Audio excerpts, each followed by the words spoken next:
So, dyn ni heb sylweddoli, pan ti'n wneud unrhyw beth ar watch, os mae watch ti fel, oh, you're on an outdoor walk. Yeah, mae'n dweud, do you want to record an outdoor walk? Yeah, fel pethau really basic. Yeah.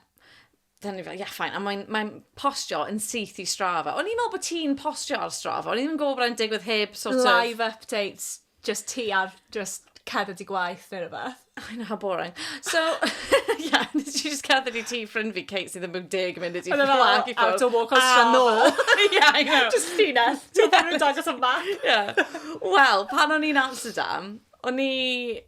mas yna out yn Osadon, oedd y boys, fi ar all y boys, a wedyn, oedd Rachel, fi'n mynd i, oedd hi nôl gatre yn Bristol, obviously, oedd hi fel, fi'n mynd i gwely nawr, nos da, nos da, all that.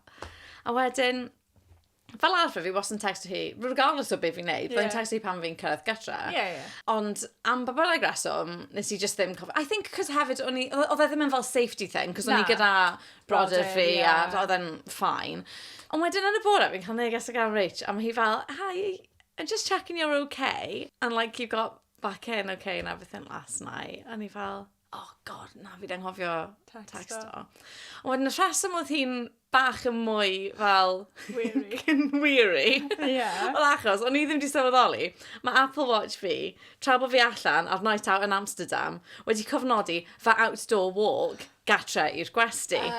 Ond, as a safety feature, ar Strava, mae fe'n chop off dechrau a diwedd y whack. Nath e chop o mas just pan nathon ni gyrraedd y red light district. Which oedd e ddim yn fel, o'n i fel ar edge y red light district. Dyna ble ddim yn mewn. Dyna ble oedd gwesti ni. So,